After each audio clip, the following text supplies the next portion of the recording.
Hello viewers, welcome to salary రుచులు. ఎలా ఉన్నారు అందరూ? ఈరోజు ఎంతో టేస్టీగా ఉండే బూందీ మిక్చర్ ఎలా చేసుకోవాలో చూసిద్దామా. ఇదైతే చూసారు కదండి ఎంత కలర్ఫుల్గా ఉందో. సో సూపర్ టేస్టీగా ఉంటుంది అన్నమాట. స్కూల్లో ఇప్పుడు పిల్లలకి హాఫ్ డే స్టార్ట్ అయిపోయాయి కదా, అలాంటప్పుడు ఇలాంటి స్నాక్స్ పెడితే చాలా ఇష్టంగా కూడా తింటారు అండ్ టేస్టీగా కూడా ఉంటాయండి. ట్రస్ట్ మీ, పిల్లలే కాదు పెద్దోళ్ళు కూడా అంతే ఇష్టంగా తింటారు అన్నమాట. సో ముందుగా అయితే శనగపిండి కలిపేసుకుంటున్నాము బూందీ కోసం అని చెప్పి.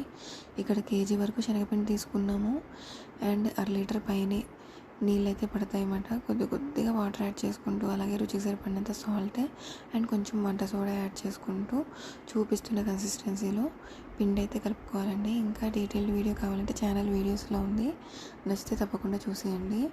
సో పిండి అయితే కలుపుకొని పక్కకు పెట్టేసుకున్నాక ముందుగా మంచి దలసరి బాండీ పెట్టుకొని స్టవ్ ఆన్ చేసేసుకొని బాండీ వేడెక్కాక అందులోకి ఒక 1/2 కేజీ వరకు అటుకులు వేయించుకొని డ్రై రోస్ట్ చేసుకుంటాం అన్నమాట. ఎలాంటి ఆయిల్ వేయకుండా ఓన్లీ డ్రై రోస్ట్ చేస్తాము.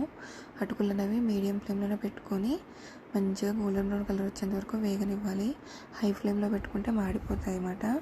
సో అందుకనే మీడియం ఫ్లేమ్లో పెట్టుకొని ఇలా చిల్లులు ఉన్న గిన్నెలో వేసుకొని జల్లించుకుంటే కింద ఉన్న పొట్టంతా పోతుంది అన్నమాట. సో వన్స్ అటుకులు క్రిస్పీగా అయిపోతే ఆ బాండీలోకి మనకి డీప్ ఫ్రైకి సరిపడినంత ఆయిల్ వేసుకొని ఆయిల్ వేడవనివ్వాలి. వన్స్ ఆయిల్ మంచిగా వేడెక్కిందంటే అందులోకి పల్లీలు, పుట్నాలు ఇవన్నీ వేసుకొని గోల్డెన్ బ్రౌన్ కలర్ వచ్చేంత వరకు వేయించుకోవాలన్నమాట. వన్స్ అవి మంచిగా గోల్డెన్ బ్రౌన్ కలర్ వచ్చాయంటే తర్వాత కడిగి పెట్టుకున్న కరివేపాకు తడి లేకుండా చూసుకోండి. తడి ఉంటే చిటపట్లాడుతుంది అన్నమాట ఆయిల్లో వేయగానే.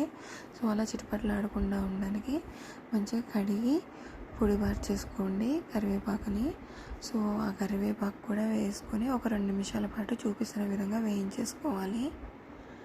అండ్ మనం శనగపిండి బూందీ మిశ్రమంలో కొంచెం సాల్ట్ అనేది యాడ్ చేసుకుంటాము. అప్పుడు బూందీకి సరిపడినంత సాల్ట్ అనేది ఉంటుందన్నమాట. సో ఈ పప్పులన్నీ వేగిపోయాక మనం ఎండుమిరపకాయలు కూడా కారానికి తగినన్ని వేసుకొని వేయించుకుంటాము. ఒక 2 నుంచి 3 నిమిషాల పాటు వేయించుకుంటే సరిపోద్ది. మనం ఇంకా ఇందులో ఎలాంటి కారం యాడ్ చేయట్లేదు. సో ఎండుమిరపకాయలు అయితే వేసుకుంటాము. ఇవన్నీ ఒక గిన్నెలోకి తీసేసుకుని అందులోకి రుచికి సరిపడినంత సాల్ట్ యాడ్ చేసుకోవాలన్నమాట. అటుకులు, పల్లీలు, పుట్నాలు, ఎండుమిరపకాయలు, కరివేపాకులోకి. తర్వాత ఇందులోకి అదే ఆయిల్లోకి మనం ఆల్రెడీ కలిపి పెట్టుకున్న శనగపిండి మిశ్రమం ఏదైతే ఉందో దాంతో ఇలా చిల్లులు ఉన్న గిన్నెలోకి వేసుకొని బూందీ కింద వేసేసుకోవడమే. చూపిస్తున్న విధంగా కంటిన్యూస్గా తిప్పుతూ ఉంటే మనకి మరీ ఎక్కువ వేసుకోకూడదండి. ఒక గరిటె పిండి వేసుకుంటే చూపిస్తున్న విధంగా కొన్ని వాయిలు వేసుకోవాలన్నమాట. అంతా యాడ్ చేసుకుంటే ఎంతో టేస్టీగా ఉండే బూందీ